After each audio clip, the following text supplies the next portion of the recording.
Okay, we're going to start with pH here and how pH is significant to bacterial growth. There are categories that bacteria can belong to, or prokaryotes can belong to. Acidophile, acidophile is going to refer to those microbes that prefer an acidic environment. Neutrophile is for those who prefer around a neutral environment, and alkalinophile, I thought it was alkalinophile.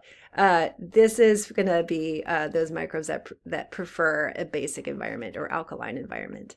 So let's just take a look at the curve. So we know that this is the growth rate. So this is how well they grow.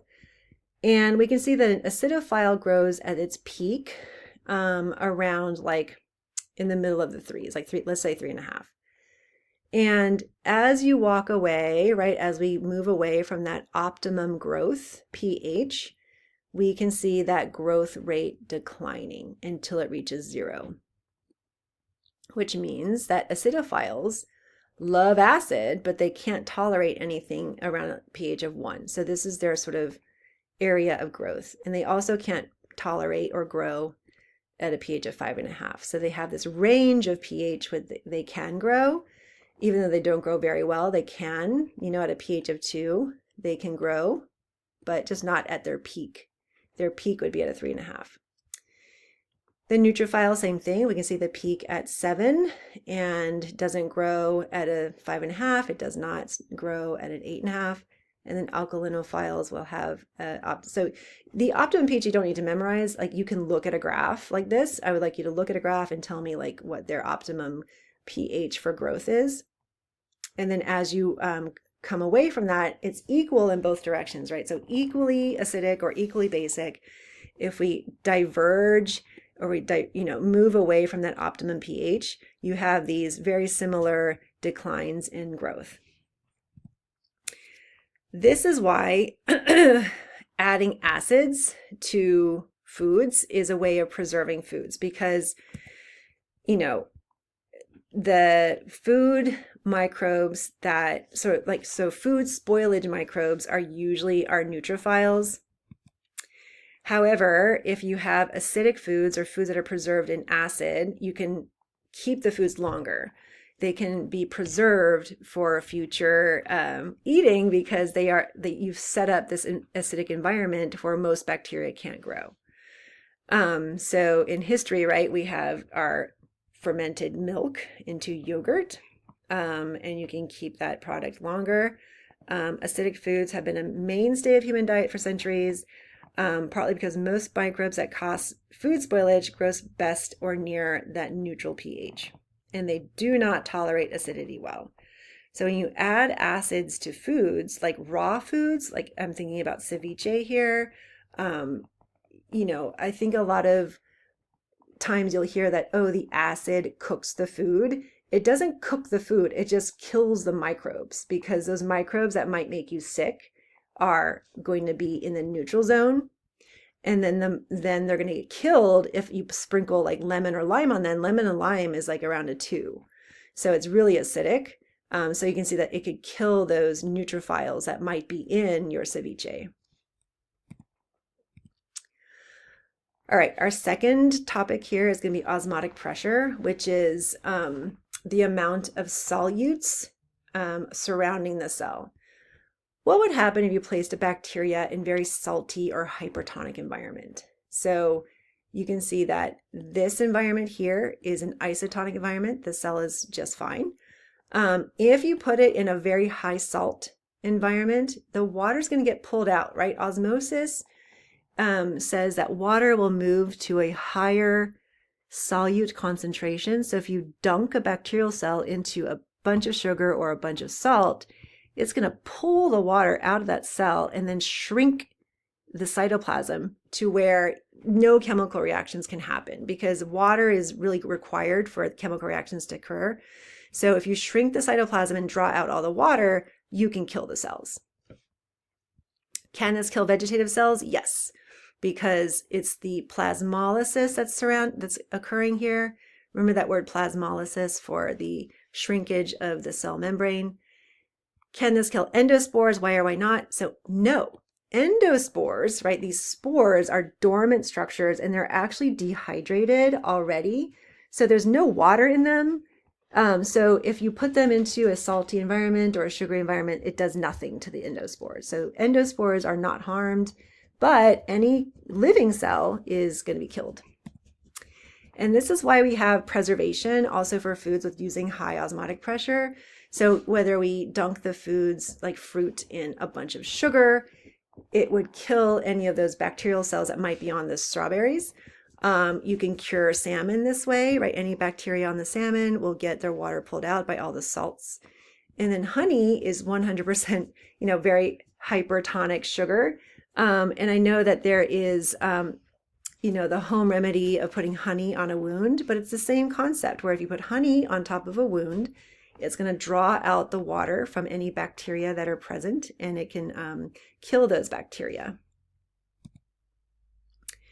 The other topic here is going to be temperature.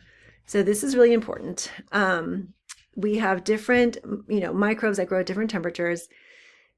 We are considered, and the bacteria that live on us are considered mesophiles. Mesophiles, if you look at the graph, it's right here at, 35, 36, 37. So this is our body temperature. Our body temperature is 37 degrees Celsius.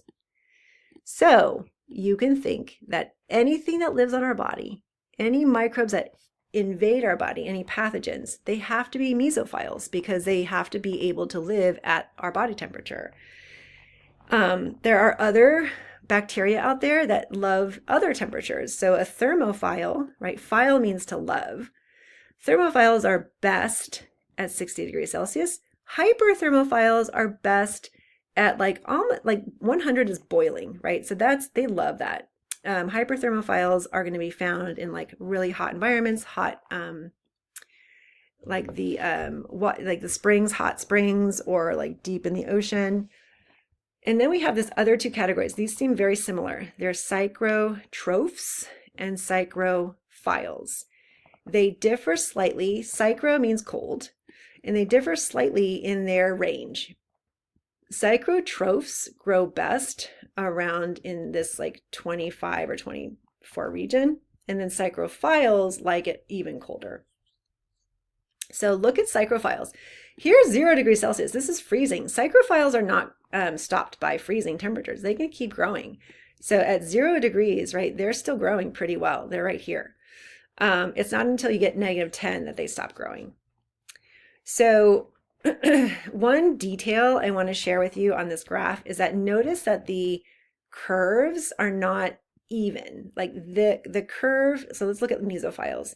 The curve as it cools down, right, you have a gradual slope. It cools down. So the rate of growth as you cool things down will slowly stop growing. I mean, just not grow as fast until they stop growing. The warmer it gets, you can see that the line is not as gradual. It's a very big boom, like a big decline, right? It's a sharper curve down, which means that, and this is the same for all of these curves, cooling down the temperature slows down microbial growth, and the survival rate is better, right? Cold just means we're slowing down. It doesn't mean killing, but heating things up kills. So it can't, you can only heat things up so much, and then all of a sudden you've just hit this huge down slide into death. And this is because when you add heat, you are destroying the enzymes, right? Our workhorses of the cells, their proteins are very sensitive to heat. So using heat can kill our mesophiles really easily. But cold basically just slows them down. And then at some point they don't grow anymore, but it's a slowing down of their metabolism.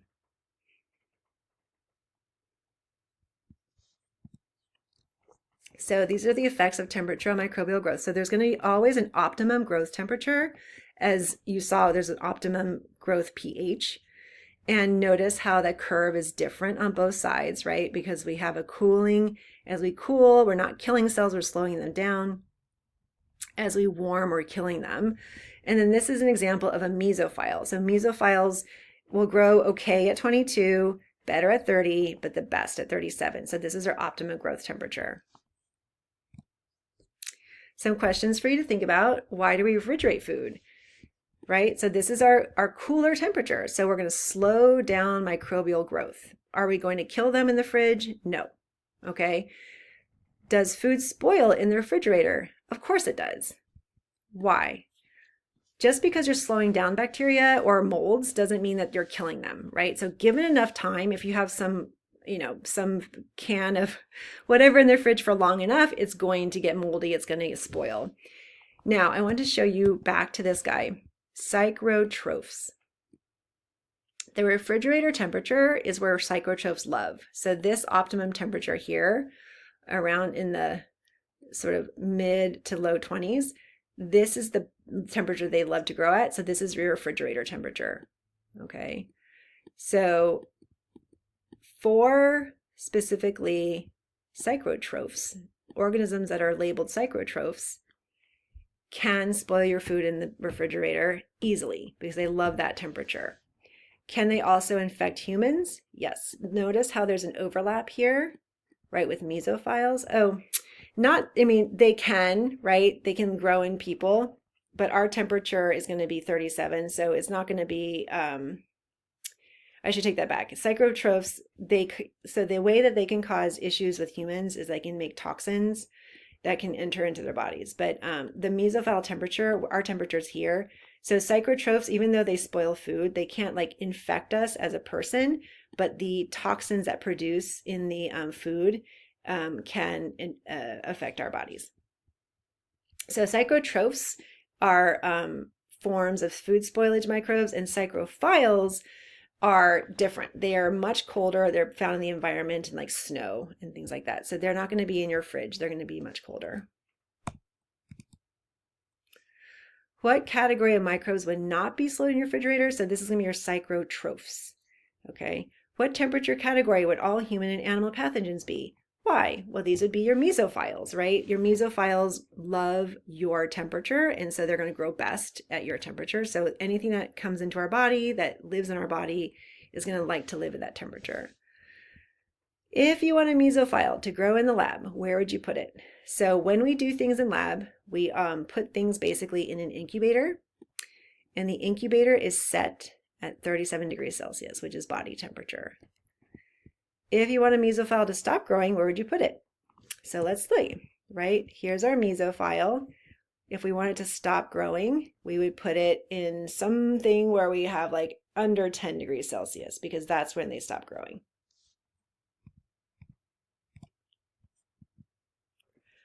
Okay, this is a word about our temperature and food spoilage.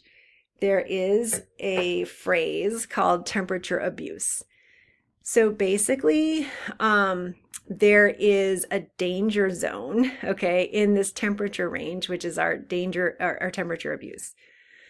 So looking at this temperature, when you're very low, there's no significant growth below freezing, right? So we're talking about food that is frozen. There's not going to be any growth of bacteria. In the refrigerator, it may allow slow growth of spoilage bacteria, but very few. Okay. Once you get closer to this danger zone, many bacteria survive and some may grow. Then you have this area that's pretty warm. Okay. This is going to help bacteria grow really well, and some might produce toxins in your food. When you get above that danger zone, now it gets pretty hot, you're going to slow down bacterial growth just because it's really warm and that temperature curve is going down. And that this really high temperature, right, these are going to destroy most microbes because the temperature is too high, right? You're denaturing their proteins. So the idea here is that if you kept food in this danger zone, in this, 60 to about 130 degrees Fahrenheit or 15 to like 52 degrees Celsius, that's temperature abuse. You're keeping food at a temperature that the bacteria love, and they can rapidly grow, and they can also produce toxins. So basically what this is saying is if you want to have food out, like at a buffet, or just have food, in your kitchen out for hours, you really either want to put it in the fridge or you want to put it in, keep it at a very high temperature, because anywhere in between is going to be a perfect temperature for food spoilage organisms to reproduce. This is an image of, or a graph of the temperature versus time, and when you put something in the refrigerator, right? So this is an example of Bacillus cereus that tends to be in rice and it can divide in rice. When you put something in their fridge and it is, in this example, we have 5 centimeters, 2 inches deep of rice, and then we have a 6-inch deep rice, and they're both starting off really warm. When you put it in the refrigerator, you can see that the blue one can drop temperature relatively quickly, but if you have a deeper bowl of rice, that internal temperature here can actually stay pretty hot. Like you're going to cool the outside of the rice, but the inside is going to be insulated. So it takes a lot longer for that rice to cool down. And you can see that this is the temperature abuse range. So the thinner and less rice you have, right, it can cool down faster. You can see that it does spend a little bit of time in the temperature abuse zone, but then it gets cooler than that. But if you have a thick, a really big bowl of rice, it will spend a longer time in that temperature abuse zone. And so this, even though you put your rice in the refrigerator, you can still have microbial growth because that inner portion is still staying warm. So just a thing to think about when you put your food away, right? If you have warm food and you're putting it in the refrigerator, you want to just get it so it is spread out, right? Not too deep, so that everything can cool quickly. This is our psychrophile, right? This is like the bacteria that love really cold, below freezing. So this is the pink is all this bacteria growing on snow. And now we're on to the questions. Optimum pH for most bacteria is, most bacteria, 7, neutral. In food preservation, salts and sugars are used because they create a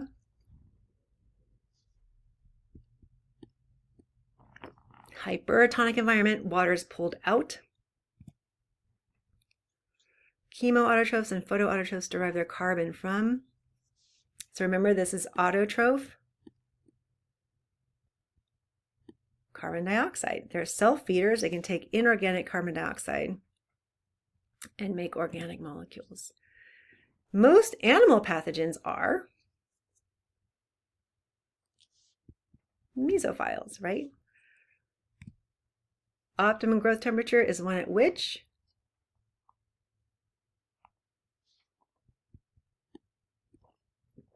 they reproduce the fastest.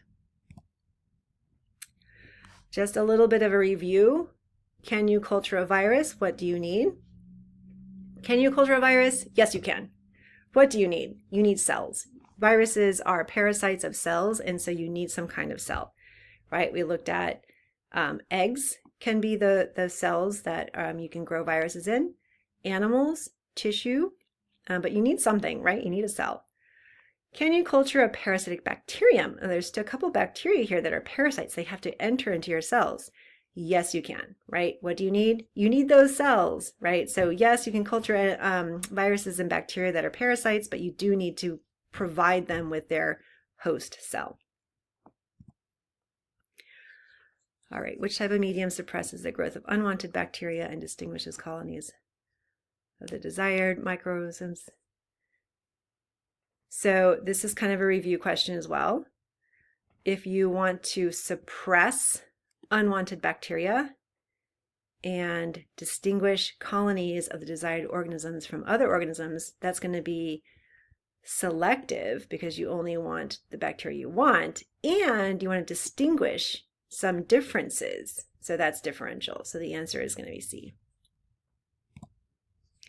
The microbes that grow and multiply in or on culture medium are referred to as, so when you grab your plate, or when you grab your broth, you are looking at the culture.